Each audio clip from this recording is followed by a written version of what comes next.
Hello and welcome to this week's episode of Battling with Business with me, Chris Kitchener. And with me, Gareth Tennant. So Gareth, a bit of a cheaty question. How are you feeling today? Are you a bit tired? My legs are a little bit sore. They're a little bit sore. Yeah.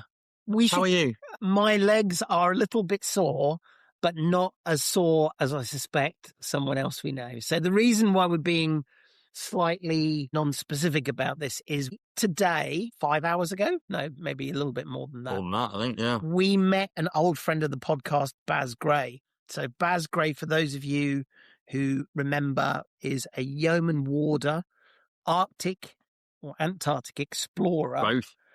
Both.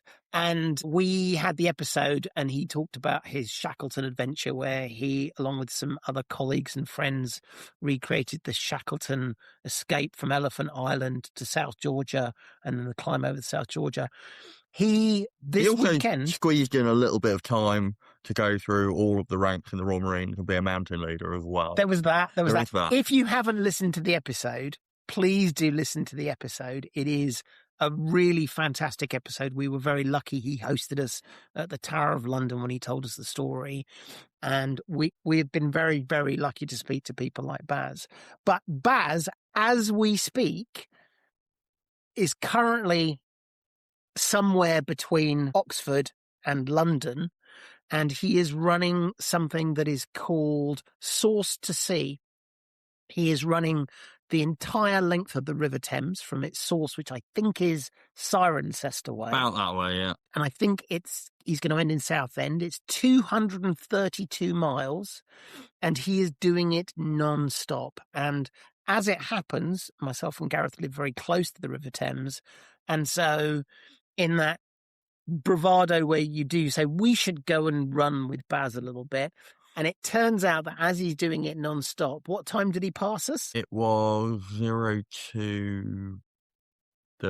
Well, it was dark and it was 2:30, cold, and we met him in a field. Two blokes with head torches turned up, and he went, "Oh, hello, how are you doing?" So we ran with Baz.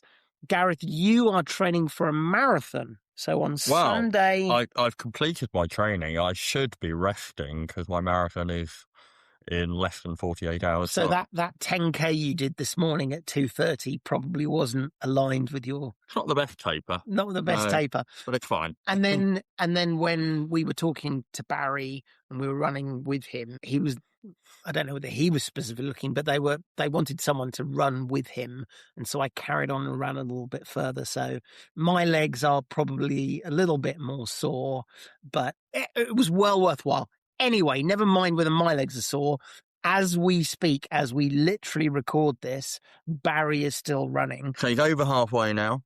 And he's doing this to raise money for a charity called Only a Pavement Away, which is a homeless charity trying to create life-changing employment opportunities in hospitality. Barry, or Baz, is the patron of the charity, and he's running to raise money. And so if anybody wants to support what is, firstly, a phenomenal physical effort, but also really, really good cause, then he has a Just Giving page. So if you go to justgiving.com and look for River Thames Source 2C, so that's source and then the figure 2C, to support Baz Gray with his phenomenal effort. Yeah, and we wish him well with the rest of his journey. We absolutely wish him well, and please do go ahead and contribute. I ran about 20k in the end, and I was quite tired. And bearing in mind that was less than 5% of what he's going to be running in a oneer. And in fact, as we left him this morning, he quietly lay down for 20 minutes of sleep. And you might say 20 minutes of sleep, that's a bit weak. I was listening. Every mile that ticked over, it announced, and it said mile 95, or in fact, I think it was 87 we finished on, where it announced the mile. It announced the pace, because that's very important to him, and it announced how long he'd been running. And so when Barry lay down for a 20-minute nap, which is the first stop he's done like that, he'd been running for 22 hours. So there you go. Anyway, please do. Source to see. Baz Gray. Good luck, Baz. By the time this goes out, hopefully be finished. But please do contribute. We think that's very worthy. Anyway, back to normal programming. This is an episode that I almost can't believe we haven't done. But maybe the fact we haven't done it is that perfect example of it's something you don't think about, it's something you don't talk about, and there is a massive risk that it is undervalued. And personally, I have participated in this role on a number of occasions, and in fact, obviously, I've had these people. We're talking about 2 ICs, second in command, chief operating officers. There's a whole host of titles that go with this. They are incredibly important. So I thought, what an excellent opportunity for us to talk about that and delve into it a bit more, because it's not just an idea of that they exist. It is, what do they do? Why are they important? How do you treat them? How do you find them? And then you get to all sorts of interesting conversations, which is, if you are one of those people, how do you make the transition into leadership? And are they the same skills? So I think it's absolutely fascinating. Everyone talks about the leader. Almost nobody talks about the person who makes their leadership possible on a day-to-day. Yeah, I think that's really important. We talk quite a lot on this podcast about the fact that, firstly, when we talk about leadership, we have to recognise that everybody is a leader to some degree, and everybody has some responsibility to lead, whether that's formally in a hierarchical organisation, or whether that's just through the example that they set in everyday life, from junior employees who've just graduated or just entered the world of employment, through to people who are retired. And, I'm a father, and I try and set an example for my children, but I hope that they're also, my eldest daughter, I hope she's setting an example for her younger sister. There's a lot of lessons that we can talk about in terms of leadership that I think apply to everybody, no matter where they are in an organisation. But secondly, and this is perhaps even more important, is we focus on leadership and we think about the individual leader. And we then tend to talk about what makes a good leader. And there's loads of books about it. There's loads of podcasts. And I think 166 episodes of this podcast. I'd like to think we've not focused on the leader. And I think we have hopefully tried to be broader in our conversation to talk about the team, the organisation, the role of the leader within the wider context of the system. And I think that's where this is really, really important, because the role of the 2IC, second in command, chief of staff, executive officer, whatever you want to call it, some, like all things, there are formal ranks and positions, or there's just being, the second most senior person, is a really important role in a team. And it has its own leadership responsibilities and role. But I think there's also a sort of interconnection where you can be the leader of a team and also fulfill some of those roles as the second in command of a slightly wider team. And likewise, your second in command, your trusted or most trusted sort of colleague that you see as the person who fulfills your responsibilities when you're on leave or away, might also have their own leadership responsibilities over a smaller subgroup or a different team. So there's kind of overlaps anyway. But I think the key thing for me here is we could really cheat and finish here and say, well, obviously, therefore, a good second in command is just a good leader. I think one of the key things is that that's a very different role with very different skills and very different criteria for who you pick and how you go. There's just a few things that occurred to me as we were thinking about this episode. Number one, the second in command is often under-recognized, and that to some degree is their job to be in the background, to not be in the foreground. Yeah. They are often more politically exposed. Often they'll be the ones who are doing the day-to-day gritty negotiations. And so almost sometimes they're in the firing line more. essential in a crisis for the getting the troops to do something. And I read something which I loved, which was the best second in command is often only noticed when they're not there, which is a really, I think that's both true, but I think that's a really good way of thinking about how to be that good second in command as well. So I wanted to start off by basing this in the real world. In the military, there is, I think, a much more formal sense of this idea of second in command. Yeah, Certainly units literally have second in command. Yeah. Ships have the executive officer. Who was your best 2IC that you've ever seen, and why do they stand out as a particularly effective 2IC? So before I answer that question, and I will, I'm not ducking it, I think it's worth recognising that, yeah, the military has really formal roles, ranks, positions, job titles. And as you said, there are literally second in command of units, executive officers. That's typically a more Navy thing, but you do see it in other bits of the organisation. But there are also other roles that fulfil the same sort of second person in the organisation, right down at the sort of tactical level. So we can explore these in a little bit more detail later on in their kind of roles, but you have the role of the senior NCO to the officer at whatever level of command. So when I first took command of a troop of 30 Marines, the equivalent of a platoon in the army, I was a young troop commander. I was the officer. So I am the person in command. I'm the person in charge.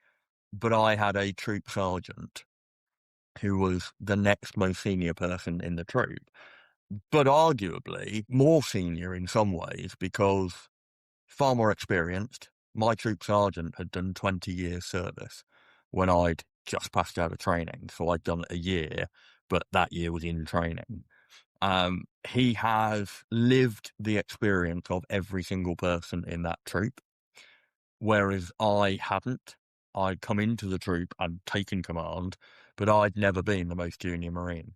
I'd never been the section commander running a section of eight men. So there's that kind of being the, I suppose, in the, and this is probably not a perfect analogy, but in the sort of blue collar, white collar generalization of jobs in the civilian world, it's sort of the blue collar job, but it's the foreman who's spent years building experience, but also has the ear of the workforce, where the executive, the white collar, might not have, firstly, that grounding in what's going on, but secondly, that level of detail and lived experience of what everybody else is feeling. And that happens at every level of command. So in a subunit, you will have a sergeant major, where the officer will be a major. In a unit, you'll have the regimental sergeant major. And in fact, Baz Gray, who we talked about at the beginning of this episode, was the regimental sergeant major in one of the units that I served in. And I was one of the senior officers in the command group. And he was a regimental sergeant major. So he was the most senior non-commissioned Marine. You've then got XOs and 2ICs. You've got chief of staff. And the difference really is that you'll have a 2IC or an XO in an operational unit. You will have a chief of staff, normally in an organisation that's slightly higher level than that, where they're starting to think about strategy and policy. And the chief of staff's job is really to create the space for the commander to lead and not have to get involved in day-to-day niff-naff and day-to-day problems that can be solved without distracting the commander. Well, here you go. I didn't pull a NATO doctrine document, but this is sort of something that someone pulled together. Here is what theoretically the doctrine says about 2IC. The 2IC exists to preserve continuity of command. We've implied that, we haven't said it, which is, honestly, in the military, if the number one person dies or is taken off the battlefield, or is takes over. just away. Or is just away, better. Yeah. I like the way. helps translate intent into execution. Yeah. The commander's trusted internal, and I don't know, I like this word, stabiliser, but the point is focused on readiness, discipline, logistics. These are things you talked about. I love this bit, and we'll come back to sort of explore this in a bit more detail. And I think, again, we classically have this thing where is the military the same as the civilian world? I think it really, really is. They have to be able to challenge privately and align publicly. We have talked the importance about someone saying, boss, I don't think this is a great idea for these reasons. Let's talk about this. But when the boss says we're going to do it, okay, everyone, this is what we're going to do. Yeah. And so that I think is really, really important, that says this is not about they are the yes person. They are there to support the decision, but they are also there specifically to help give options to the leader, even if those options are sometimes unpalatable. And I think there's a nuance in that as well, in that I think there's a role where you can effectively, behind closed doors, come in as a peer and say, normally it's behind closed doors, it becomes a first name term, very informal thing, and you might just say, that if this is what you want to do, then of course I will fall in and support you, but I'm not sure this is a good idea. I think this is a mistake because, or I think your judgment might be a bit clouded here because you're personally involved in this situation, or you're tired, or all of those things. But then there's also the role of, and I've sort of already alluded to this, with the senior NCO in the military being the voice of lived experience of the people that you're leading, where they might come in and go, look, boss, I know you think this is brilliant, but to an 18-year-old Marine who doesn't understand X, Y, and Z, they see this as this. Or, look, boss, I know you think this is great because you're making an efficiency saving, or, you're doing something that looks good to your superiors, but to the men and women who day to day have to come in and do this thing, this is going to have a really detrimental effect.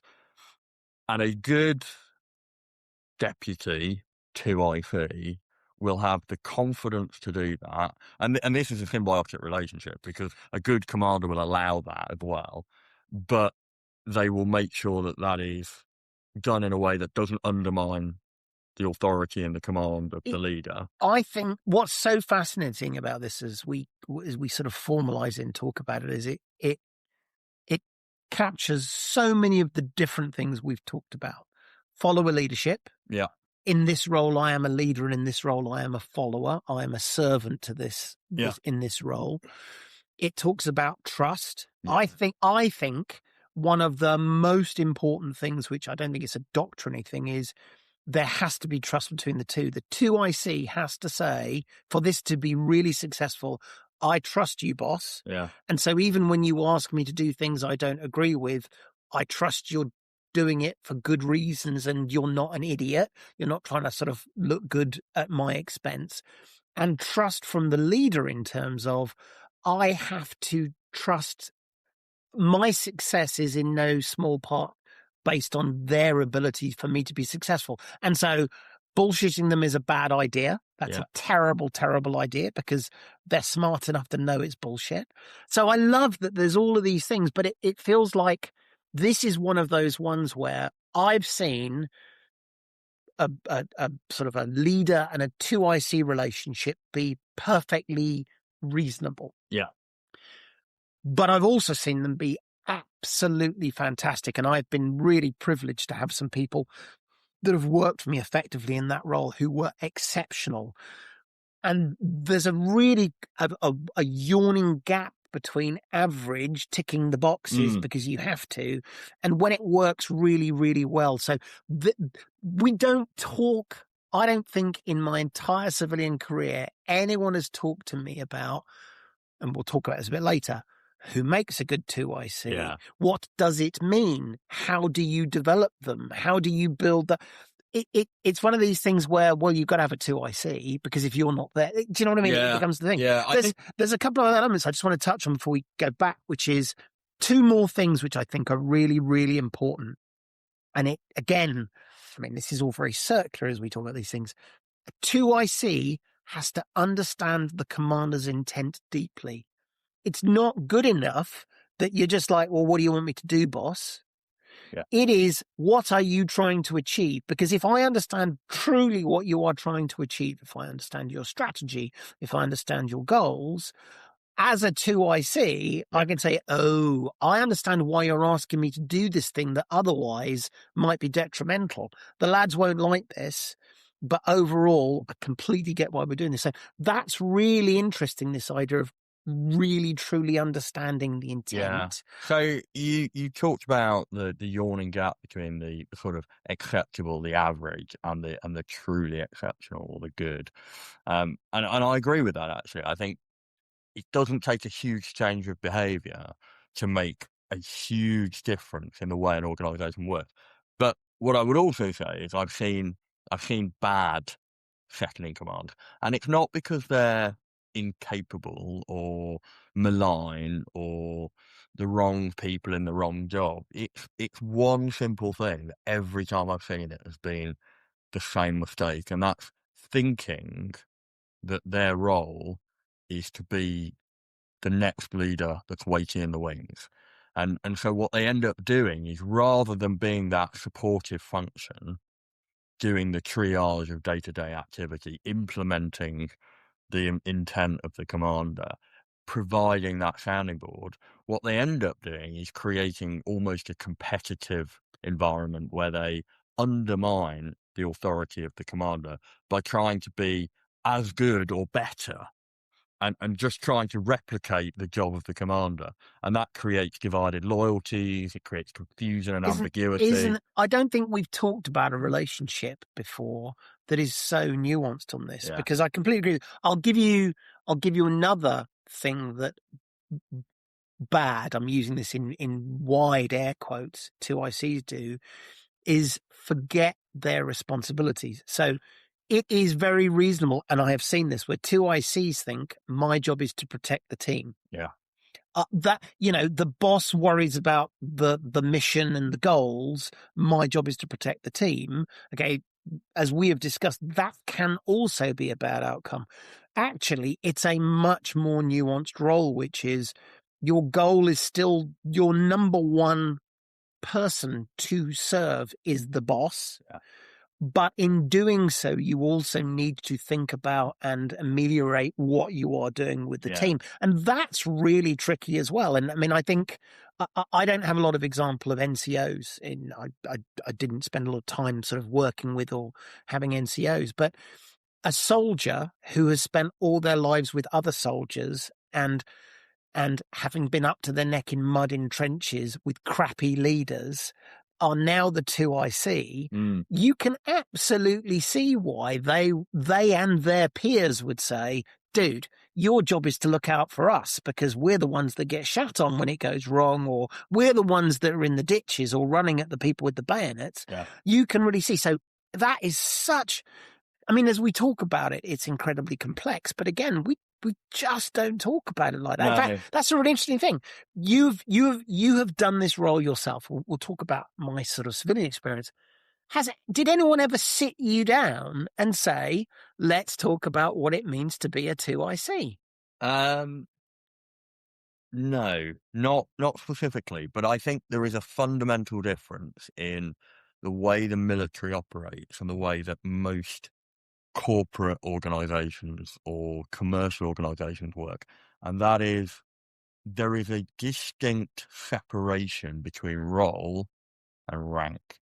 And so in the military, if you are trying to promote, it doesn't mean you're trying to take the person who you work for's job, or you're waiting for that person to move on so you can fill their shoes. What happens is you promote based on your reporting pack, and I've seen military organisations are large enough that you then just go into a pool. And then once you are promoted, they then find you a role or a job. Now, there are nuances where you pretty much know you're going to go into a particular job because of a specialisation or whatever. But generally, if you are the 2IC of a unit, for example, you're probably a very senior major. looking to do really well in your final couple of years to promote to lieutenant colonel and hopefully at some point to command. But it's very unlikely that you're trying to command that unit, and certainly not the next But turn of the wheel. maybe the question was slightly different. By the way, I agree. I think that's absolutely right. But what we are advocating is that in the same way that you might sit down with people and say, this is how to be a good leader, does the military have the same concept Yeah, of you are doing this thing, your behavior needs to now be different from what it was yesterday, and frankly, yeah. if you then promote, will be different again. Yeah, I think it does. And I think that because the roles and the ranks are separate things, But it is, you move into the role of a 2IC yeah, but is that rather than just you are promoting is up the it ladder. is it because there is a pamphlet or a course, or is it learned experience where you say, where someone comes to you and says, I was that 2IC, I think a bit of both. and informally I almost have to tell you how to do this. So I think, firstly, every job role in the military has terms of reference. So there is a formal document that Yeah. says this is what we expect you to do. And if you're in a 2IC job or you're the troop or platoon sergeant, there is a terms of reference that will say all these things. Yeah, you are to step up and take command when the commander is away.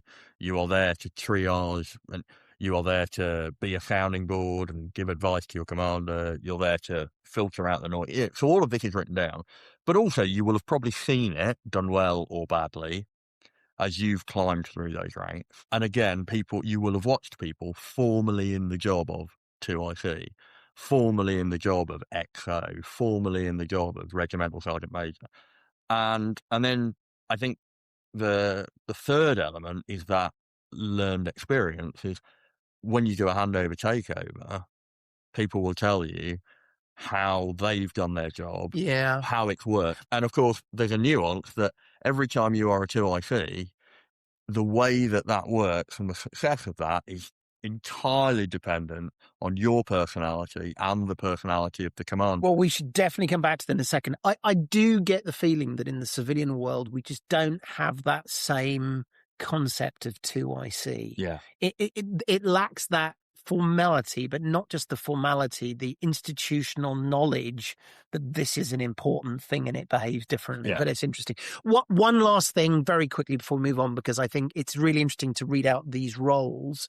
One of the other things is protecting the commander's time and focus. Yeah. And I know that, having led myself and having had sort of 2ICs in the civilian world, they are a buffer that is critical to say, there are 100 things, Chris, that we need to come and talk to you about. Yeah. My job is to work out the 10 things I really need to come and talk to you about, because if you don't solve them, we're in trouble. And I think that buffer is a really, really important one as well. And that's difficult because there's a whole host of judgment there Yeah. about what's important, what's not important, what am I empowered or authorized to solve, and what authority do I have to solve it, versus I can imagine, again, I'll say Navy this time, the sailor who goes out, gets a bit drunk, gets in a fight. Yeah. Okay, is that for the boss to sort out, or is that for me to sort out?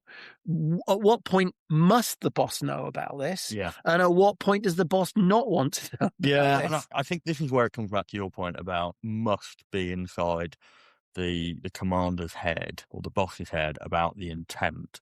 They must understand what the commander prioritizes, what they think is important, but also have a much wider perspective on where are the second order consequences that are going to create, real problems down the line. So it might be something like, a disciplinary action. If something's happened and you might think, well, this is quite trivial and the boss is dealing with, strategy decisions and important meetings with other up and out organizations, and this is an internal one. But if that disciplinary issue leads to a complaint, or it leads to an internal audit or investigation, or it gets into the media, or it relates to a really sensitive issue, harassment, bullying, all of these issues, then suddenly this is the sort of thing that you might want to deal with as a 2IC but absolutely want the boss to be aware of. And as the situation develops, you can just say, "This is happening, just so you know, if there's any questions about it, this is what we're doing, but don't worry, it's being sorted." And then as that escalates, you might say, "This is starting to gain traction." Yeah, so I think there's a balancing act to be I think, a chief of staff there. Uh, Well, you come back to the trust and communication of yeah, when does the boss want to know, when should I take care of this? There is clearly an element here as well of being a good 2IC is a really valuable role, because if you have been a 2IC and then go on to be the leader, you appreciate a lot more about what's going on in the business. absolutely. You don't have to Yeah, worry about it, but knowing that the lads are unhappy, if you've been a 2IC, you know what it means if the lads are unhappy and what the implications might yeah, be. And I think the really, really critical thing, we could, we talk a lot about the mundane making the engine work. And in a second, I just want to do a really quick summary of what that relationship between the two is. But I think that ability for the 2IC to give the boss the time and space to make the right decisions is almost the single most important thing. As a leader in the past, when I had really good 2ICs, I was often surprised at the end of the week about many of the things that were going on within my teams, not in a bad way, yeah, but in a, okay, if I'd have had to have dealt with these things, I would not have had the time and mental space to deal with these other things, which fundamentally were more important. So yeah, really, really critical. It's not just an admin person. absolutely not. It is a person that enables the machine to run efficiently and Yeah. effectively while you are looking and doing different things. You asked me when we first started talking about this about examples of really good 2ICs that I'd witnessed or experienced, and there's one standout example, and actually, she was an Australian exchange officer. So, yeah, on paper, you would say different culture, moved to the UK for a 2-year posting with a different military, so they're already on the back foot. But she was exceptional, and I am not ashamed to say that she was brighter than I was, or I am. She had more capacity than I had. Her ability to operate as an officer in the military far outshone me. She was my 2IC, and I initially was a little bit intimidated by that. But what was really, really healthy and really exceptional from her perspective was she recognized that whilst I think she knew she was probably brighter and more capable than I was, but what she recognized was that I was 6, 7 years ahead of her in experience, and I was in the job of commanding the unit I was in command of. And, and so she didn't see that as a problem or a challenge, like I could do the job better. She saw it as, I'm here to do the 2IC's role. And over the couple of years that we worked together, I would initially write, my list of things I have to do, get on top of, understand, and it would be really long and it'd be a lot. And over time, I started to not worry about things because I knew she was on it. And every so often, we'd have a discussion and I'd say, "Yeah, I'm really worried about this. I've just got to check that this piece of work is," and she'd go, "It's already done. I'm already on it. Don't you worry." But every so often, she'd come to me and say, "I think you probably need to be aware of what's happening here because, from a perspective, just from a optics point of view, you're the commander and this junior NCO or Marine is working really, really, really hard on this project. You don't need to make any decisions. You just need to turn up and show that you're interested and that you appreciate what they're doing." So she was really, really good at effectively triaging my inbox, and allowing me to then focus on how do I make the organisation better. And by the end of the 2 years, what was a formal command to IC relationship felt far more like just a symbiotic team. Well, I was going to say, and I think there's also an equitable exchange of value in those Yeah. relationships as well. So the way you implied was she enabled you to do your job better, but in doing so, she also built on experience and learnt as Yeah. well. But I think that's a really good example of that servant leadership where there is a lot to be gained in both of those roles. Yeah. I have a very similar experience. I've been very lucky to have had some really superb 2ICs. And I think I've experienced there are the 2ICs who understand their role and are very good at their role, and they do what they are directed is too strong a word, but they do what is clearly needed to be done. And the ones that go the step further are the ones that also use their own initiative. Yeah. And so the Yeah. most interesting conversations I would have is I would say, listen, here are the things I want to talk about because these are important to me and we need to talk about as a team. And then she would come back and say, and here are the things I'm doing with the team. I go, oh, that's really good. I wouldn't have done that. I really like that. And so there's a really interesting thing where it is not just about doing the boss's bidding. It's about together. Yeah. It really is. The two of you are more effective than two of you individually. The sum is absolutely greater than parts. Yeah, absolutely. And yeah, Jada, this Australian captain I worked from, was phenomenal at doing that. And what I really appreciated was she would have these initiative ideas and do things, and then she'd tell me about it, and she'd say, and sometimes if it was not a wild idea, but something that is quite radically different from what we're currently doing, she would come and say that I'm doing this. I'm just checking with you that you're okay with it because it's a very different way of working. And sometimes I'd say, not sure, let's hold off, or no, go for it, let's find out. But quite often they'd just be things she'd do around, our day-to-day routine. And then in our weekly update meeting, she would just say, oh, we've implemented this, this and this, and it seems to be working really well, or this isn't working, so we're not going to do it anymore. And it meant that I was informed, and it meant that I could answer questions to my commander, and I could see where things could be, where we could have coherence with other teams, and do my job of improving the team, integrating, thinking strategically about the future development without having to get into those weeds and do the micromanagement. It strikes me something that's quite interesting about this is there's a risk sometimes that if someone says, do you want the top job or the second job? People say, no, I just want the top job because that's what I want to go and do. There is incredible value in being that 2IC. There is enormous amounts of growth. Yeah. If you do it right, there's enormous amounts of authority. Some of the roles I have enjoyed the most have been in that position. And at the time, it didn't feel like, well, there was someone that was more senior to me. Exactly as you say, there's a partnership. Let's finish off before we take a quick break. This is a vast oversimplification, but I quite like this. Commanders look outwards and forwards. The XO, the 2IC, look inwards and across.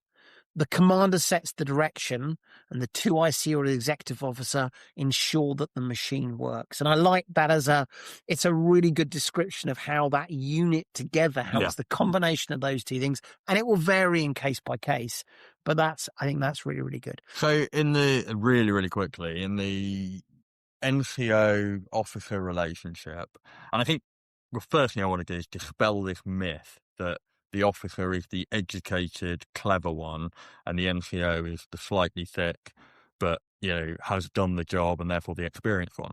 Like, there are NCOs who are incredibly clever and academically outperform very, very capable, very good officers, and vice versa. There are officers who are also extremely tough and capable soldiers.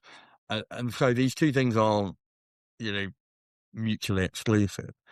But you're right, the role of the NCO is often to look down and across to allow the officer to do the engagement, understand the orders, understand and translate and communicate the intent.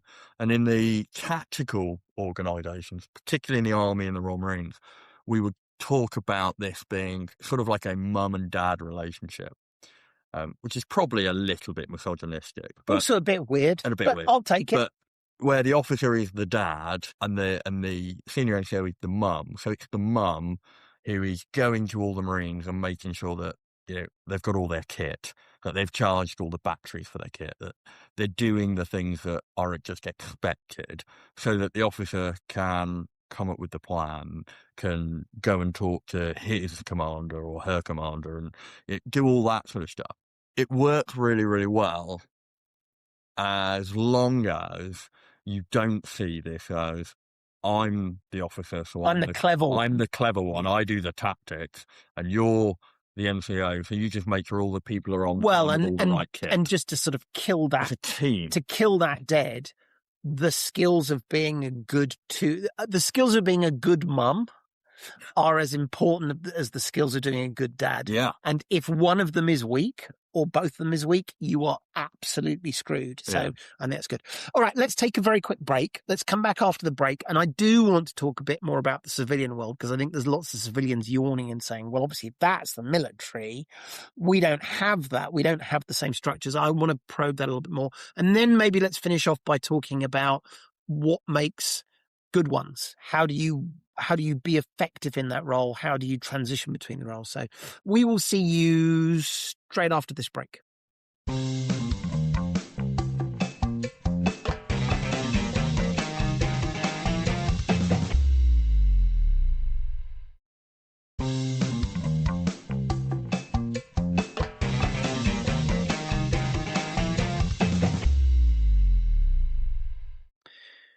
Welcome back. Before the break, we talked a lot about the military, where there's much more formal view of this executive officer 2IC kind of a role in terms of institutional awareness of the value, the importance. It is informal, but I think it's very well understood. And, we've spoken to many people. Baz Gray was a really good example of someone who did that very, very well. Now let's turn it around to the civilian world. And I sort of implied just before the break, I think if you said to people, tell me about 2ICs or executive officers, there's a lot of people who give you blank looks. Yeah. Don't get me wrong. It exists. And I think in most civilian organizations, formally or informally, there is a number two. Often it's quite informal. Often it's implied. I was in an organization where the head of sales was the number two in the organization. Yeah. But it does exist. And what's interesting is we use all sorts of slightly twisted terminology to imply these things. But I think that is perhaps part of the challenge, because if, for example, in one organization, the head of sales is the de facto second in command, perhaps because they've been with the company longer, or because they're more experienced, or for whatever logical and good reasons, but not everybody knows that, then the head of marketing might feel like, well, they are, or the head of HR might feel they are. You get all sorts of weird things. And then actually, you end up with this, it gets ambiguity. Weird, because you then have ambiguity, and in ambiguity lies danger. So, for example, if you are the head of a department and you are also the number two, hang on a minute, which hat are you wearing? Yeah. Whereas actually a 2IC doesn't have to worry about those multiple hats. The 2IC is the 2IC. We got language like the chief operating officer, the chief of staff, deputy CEO, the head of operations, the founder's right hand, all these kind of titles. Now, going back to the point that you made, which is when it's not clearly stated, both within an organization or even between the leader and their, however they want to describe their 2IC, not only is that difficult if the organization doesn't know, but actually going back to what we said, there's a very specific set of activities that a 2IC is responsible for. Yeah. And I'm thinking back in my career where I've seen people with 2ICs, I am almost sure there would have not been the conversation saying, here is a set of things I want you to be responsible for. There's a sort of an implication, and there's a set of degrees. But like your statement that said the 2IC is in charge of making sure the lads are happy, that their batteries are charged, and they turn up on time. They know that. They know that very, very well. Okay, in a civilian organization, what's your number two? Often it comes down to they are they have more authority than most other people, with the exception of the CEO. As an Yeah. example, I'm Yeah, yeah, using yeah, that top yeah. level. I think that's absolutely fascinating. But they play, I think, incredibly important roles in the civilian world as well. Do you find that in organisations where there is clearly, hierarchy, but not formally assigned roles, that quite often the role of 2IC gets corrupted by the ego of the person who's chasing the next job rather than I trying to do the I, job I properly? think it depends. I think it really depends person to person. Everyone has different motivations. We should definitely come back to what makes a good Mm, pairing as well. I have seen examples where you are the 2IC because you didn't get the job, and to not make you sad, we're going to make you 2IC. That doesn't sound like a very good reason to make someone a 2IC, does it? But there's yeah. that. I actually think there is a weird, and I am biased here, right? You can't see this on the podcast. I'm putting my hand up in my own bias. I think if you spoke to many of the leaders and said, this needs to be something more formal Mm, with clearer terms of reference, clear responsibility that is communicated to the organization, I think people would sort of say, well, you're just making this more complicated than it needs to yeah. be. Or, well, we just know. I don't think people are comfortable with that. And I sort of implied this earlier, where the military, I'd be fascinated to know if someone listening knows, is there a NATO doctrine paper, or is there a British Army doctrine paper about the roles and responsibilities of a 2IC? They certainly have them around what leadership is. I, I, I don't think there's a specific doctrine paper, but there are certainly paragraphs, sections, on what that chapters means. of being a good EXO, Chief of Staff, 2IC within doctrine papers on command, Well, see, that's interesting. doctrine So papers on leadership. I was going to, even given that that's true, I think there is a far stronger tradition of understanding of that role. Not only do they call out that someone has that role, but as we've said, there's a tradition. I just don't think there is that tradition in the civilian world. And as I Yeah. say, genuinely, I've seen too many times people who didn't get promoted to the top job get the second job Yeah. as a Yeah. well, and then people nod sagely and say, but it's really to train you for the top job, which, as we went back and said, but hang on a minute, Mm. that is a perfectly valid thing to say. Part of the 2IC role is to experience and participate in that leader role. But let me be clear, if that's the only thing you think they're doing, It somewhat undermines the terms of reference of being a 2IC correct. in its That own right. if you have got a 2IC whose sole job is to watch you be a leader so that one day they can be a leader, they are not a 2IC. They are an apprentice, whatever the hell you want to call them. But please don't give them authority. Yeah. Please don't give them these other things. I think that's fascinating. It's just occurred to me, actually, in the first half when we were sort of talking about what the role of a 2IC is. We covered off, I think, most of the roles, and they are fairly generic, whether you're military, civilian, whatever. One of the things we haven't talked about is the protection. I don't mean, no, protection's the wrong word because we kind of talked about that. The welfare of the boss, which I think is a really important role. And we kind of talked about this when we looked at the role of chaplains in the military and one of the things they can do.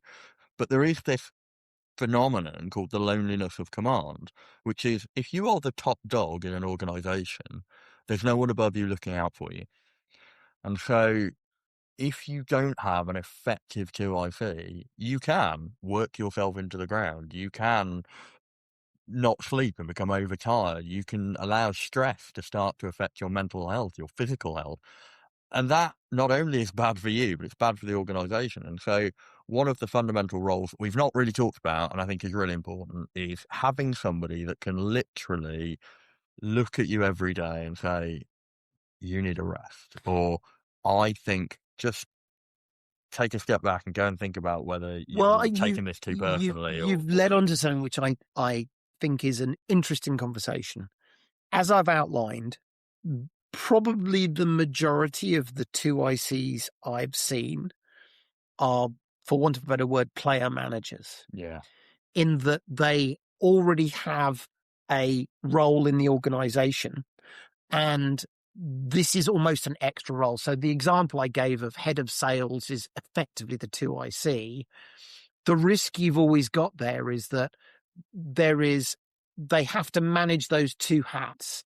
There is going to be a point at which these people are going to need to say, with my hat on as the head of this department, this is a better outcome, versus as my 2IC hat, this is a better outcome. I quite like this idea where there is separation of that role, because I think it makes it much easier for you to say these things and they'd be more effective. Yeah, and you might have a very, very honest, capable, well-intentioned head of sales, but the sheer fact that they are the head of sales and the de Well, facto even CC the means that narrative. there's a conflict of interest. Yeah. And even if they manage that really, really well, really transparently, they are doing things in the interest of the company, there will always be that perceived conflict of interest that every time they do something, somebody else says they've got to jump. Well, They're doing it to protect their small it team. also implies that the role of 2IC is this sort of part-time supernumerary role. Here's the thing: I'll list out some things about that second in command or executive officer. And by the way, I keep for shorthand thinking about CEO and the next person down. The reality is almost every level of organization has this sense. As a vice president of product management, I absolutely had someone I said, this is my 2IC. In fact, looking back, I don't know whether I said that loud enough. I don't know whether I actually said that to the rest of the organization. It was certainly implied and it worked out that way, but I don't know whether I communicated. Anyway, that 2IC, I love this, turns strategy into operating rhythm. By the way, if you've got a hat on as the head of something else, oh, and by the way, could you just turn strategy into operating rhythm? Difficult. Yeah. Creates follow through, makes decisions stick, spots organizational drift, carries difficult messages, ensures accountability, protects the leader's bandwidth and health. This feels to me like a pretty full-time role. Yeah. But I've noticed if you say to lots of organizations you should hire a chief of staff or a chief operating officer, whatever the language you want to use, there will be many organizations that say, we don't think that's a busy enough role. Yeah. And there'll be some, to be absolutely fair, where the business cannot bear that additional cost at this point. But that's an operational decision about when it's time to hire or not hire. To put that into perspective, in a normal military unit, let's say a regiment or a battle group kind of level organization, there will be obviously the commander, but there will be a deputy commander, specified and very specific role, as well as a 2IC, as well as a regimental sergeant major, that senior NCO role, as well as an operations officer. So actually, the role has been split down even more because of the importance of these things. And I do see that, and we see this in organizations, which is we need to make a very important thing happen within the organization, which is difficult, at scale, whatever it might be. Could you just do that in your spare time whilst you're also responsible for those other things?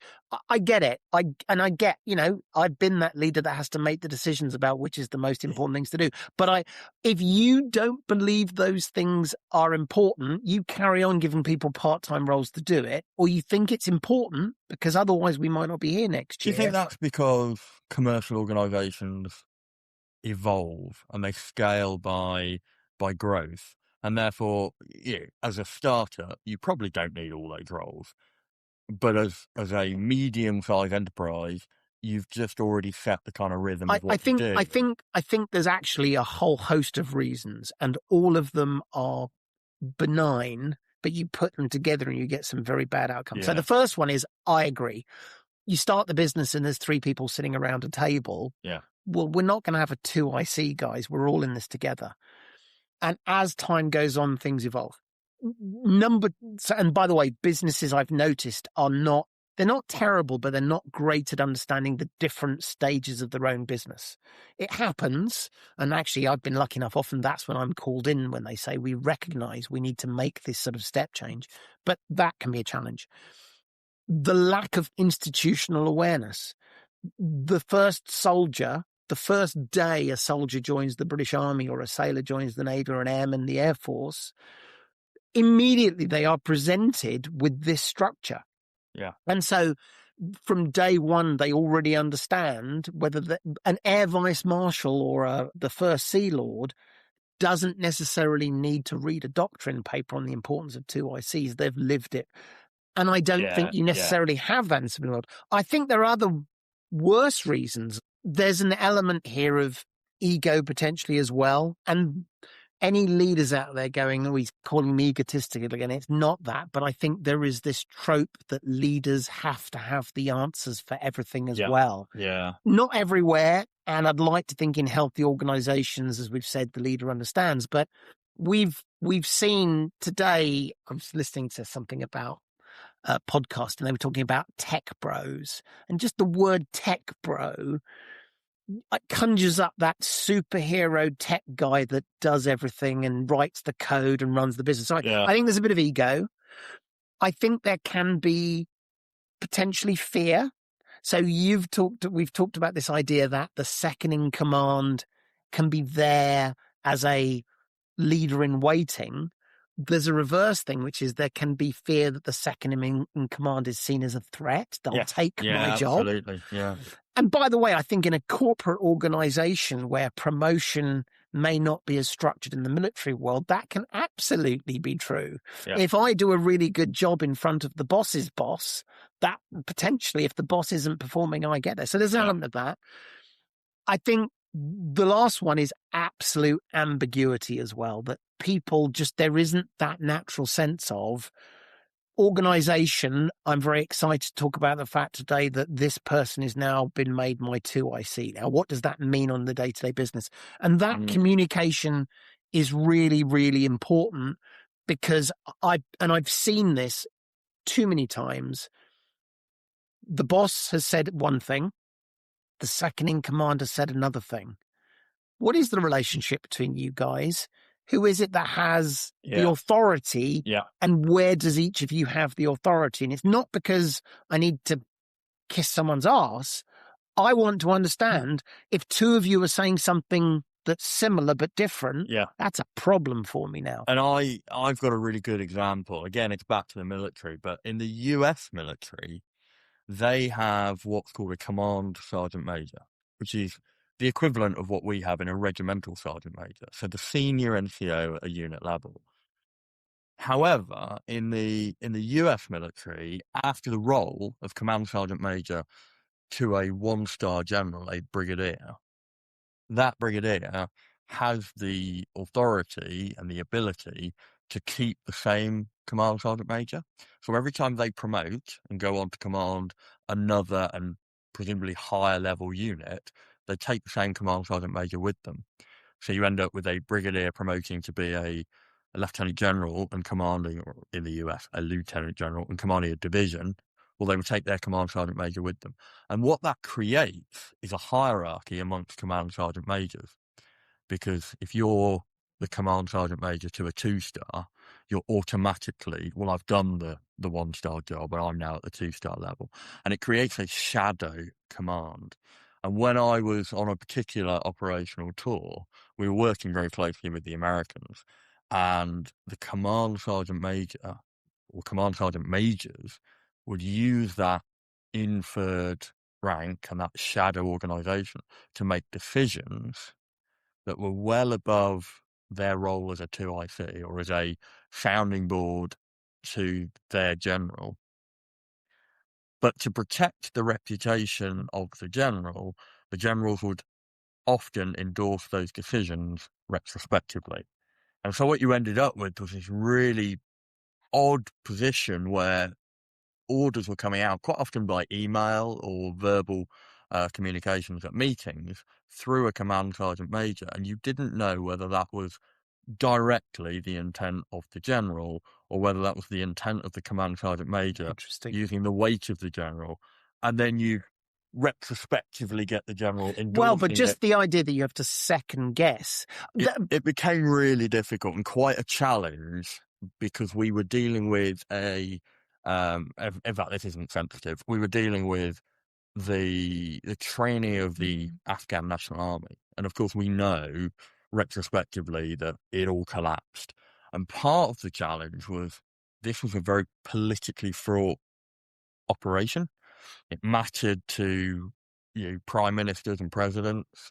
It mattered to the public back home across the coalition.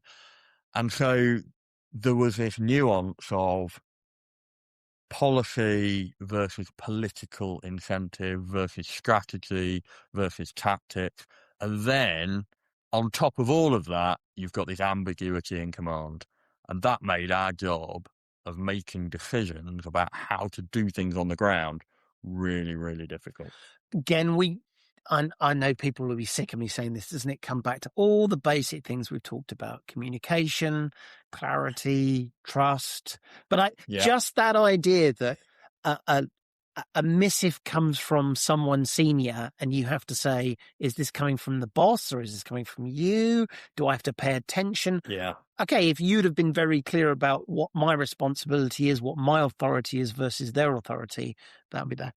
You know what, Gareth? We've talked for now just over an hour. Rather than hurry, in fact, we wouldn't hurry, we'd take another hour. Why don't we take a break for this week and come back next week and carry on the conversation? Because I think hopefully what we've done this week is try to really crystallize the value and importance of this role. Yeah.